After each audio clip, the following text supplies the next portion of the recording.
The third man, he answered, is Ulysses, who dwells in Ithaca. I can see him in an island, sorrowing bitterly in the house of the nymph Calypso, who is keeping him prisoner, and he cannot reach his home, for he has no ships nor sailors to take him over the sea. As for your own end, Menelaus, you shall not die in Argos, but the gods will take you to the Elysian plain, which is at the end of the world. There fair-haired Rhadamanthus reigns, and men lead an easier life than anywhere else in the world, for in Elysium there falls not rain, nor hail, nor snow, but Oceanus breathes ever with a west wind that sings softly from the sea, and gives fresh life to all men. This will happen to you, because you have married Helen, and are Jove's son-in-law." As he spoke, he dived under the waves, whereon I turned back to the ships with my companions, and my heart was clouded with care as I went along. When we reached the ships we got supper ready, for night was falling, and camped down upon the beach. When the child of morning, rosy-fingered dawn appeared, we drew our ships into the water, and put our masts and sails within them. Then we went on board ourselves, took our seats on the benches, and smote the grey sea with our oars. I again stationed my ships in the heaven-fed stream of Egypt, and offered hecatombs that were full and sufficient. When I had thus appeased heaven's anger, I raised a barrow to the memory of Agamemnon, that his name might live forever, after which I had a quick passage home, for the gods sent me a fair wind. And now for yourself. Stay here some 10 or 12 days longer, and I will then speed you on your way. I will make you a noble present of a chariot and 3 horses. I will also give you a beautiful chalice, that so long as you live you may think of me whenever you make a drink offering to the immortal gods." "Son of Atreus," replied Telemachus, "do not press me to stay longer. I should be contented to remain with you for another 12 months. I find your conversation so delightful that I should never once wish myself at home with my parents. But my crew, whom I have left at Pylos, are already impatient, and you are detaining me from them." As for any present you may be disposed to make me, I had rather that it should be a piece of plate. I will take no horses back with me to Ithaca, but will leave them to adorn your own stables, for you have much flat ground in your kingdom where lotus thrives, as also meadowsweet, and wheat and barley, and oats with their white and spreading ears, whereas in Ithaca we have neither open fields nor race-courses, and the country is more fit for goats than horses, and I like it the better for that. None of our islands have much level ground, suitable for horses, and Ithaca least of all." Menelaus smiled and took Telemachus's hand within his own. "What you say," said he, "shows that you come of good family. I both can and will make this exchange for you, by giving you the finest and most precious piece of plate in all my house. It is a mixing bowl by Vulcan's own hand, of pure silver, except the rim, which is inlaid with gold. Phaedimus, king of the Sidonians, gave it me in the course of a visit which I paid him when I returned thither on my homeward journey. I will make you a present of it." Thus did they converse, and guests kept coming to the king's house. They brought sheep and wine, while their wives had put up bread for them to take with them, so they were busy cooking their dinners in the courts. Meanwhile the suitors were throwing discs or aiming with spears at a mark on the levelled ground in front of Ulysses' house, and were behaving with all their old insolence. Antonius and Eurymachus, who were their ringleaders and much the foremost among them all, were sitting together, when Noman son of Phronius came up and said to Antonius, "Have we any idea, Antonius, on what day Telemachus returns from Pylos? He has a ship of mine, and I want it, to cross over to Elis. I have 12 brood-mares there, with yearling mule foals by their side, not yet broken in, and I want to bring one of them over here and break him." They were astounded when they heard this, for they had made sure that Telemachus had not gone to the city of Neleus. They thought he was only away somewhere on the farms, and was with the sheep or the swineherd. So Antonius said, "When did he go? Tell me truly, and what young men did he take with him?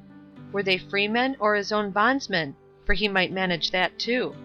Tell me also, did you let him have the ship of your own free will because he asked you, or did he take it without your leave?"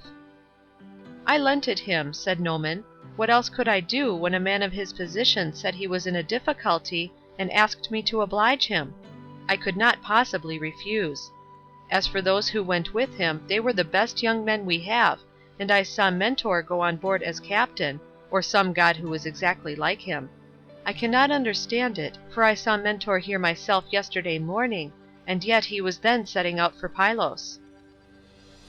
Noman then went back to his father's house, but Antonius and Eurymachus were very angry. They told the others to leave off playing, and to come and sit down along with themselves. When they came, Antonius, son of Eupeithes, spoke in anger. His heart was black with rage, and his eyes flashed fire as he said, "Good heavens, this voyage of Telemachus is a very serious matter. We had made sure that it would come to nothing, but the young fellow has got away in spite of us, and with a picked crew too. He will be giving us trouble presently. May Jove take him before he is full grown.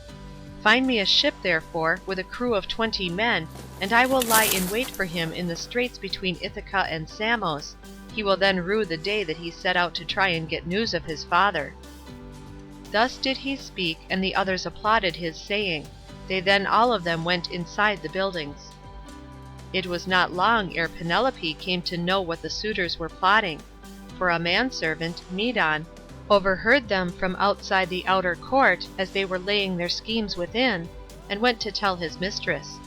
As he crossed the threshold of her room, Penelope said, "Medon, what have the suitors sent you here for? Is it to tell the maids to leave their master's business and cook dinner for them? I wish they may neither woo nor dine henceforward, neither here nor anywhere else, but let this be the very last time, for the waste you all make of my son's estate. Did not your fathers tell you when you were children how good Ulysses had been to them, never doing anything high-handed nor speaking harshly to anybody? Kings may say things sometimes, and they may take a fancy to one man and dislike another, but Ulysses never did an unjust thing by anybody, which shows what bad hearts you have, and that there is no such thing as gratitude left in this world." Then Medon said, "I wish, madam, that this were all, but they are plotting something much more dreadful now. May heaven frustrate their design. They are going to try and murder Telemachus as he is coming home from Pylos and Lacedaemon, where he has been to get news of his father."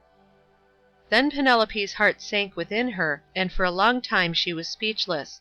Her eyes filled with tears, and she could find no utterance. At last, however, she said, "Why did my son leave me? What business had he to go sailing off in ships that make long voyages over the ocean like sea-horses? Does he want to die without leaving anyone behind him to keep up his name?" "I do not know," answered Medon, "whether some god sent him on to it, or whether he went on his own impulse to see if he could find out if his father was dead or alive and on his way home." Then he went downstairs again, leaving Penelope in an agony of grief. There were plenty of seats in the house, but she had no heart for sitting on any one of them. She could only fling herself on the floor of her own room and cry, whereon all the maids in the house, both old and young, gathered round her and began to cry too, till at last in a transport of sorrow she exclaimed, "My dears, heaven has been pleased to try me with more affliction than any other woman of my age and country. First I lost my brave and lion-hearted husband, who had every good quality under heaven, and whose name was great over all Hellas and middle Argos, and now my darling son is at the mercy of the winds and waves, without my having heard one word about his leaving home. You hussies, there was not one of you who would so much as think of giving me a call out of my bed, though you all of you very well knew when he was starting. If I had known he meant taking this voyage, he would have had to give it up, no matter how much he was bent upon it, or leave me a corpse behind him, one or other. Now, however, go some of you and call old Dolius, who was given me by my father on my marriage, and who is my gardener. Bid him go at once and tell everything to Laertes, who may be able to hit on some plan for enlisting public sympathy on our side, as against those who are trying to exterminate his own race and that of Ulysses."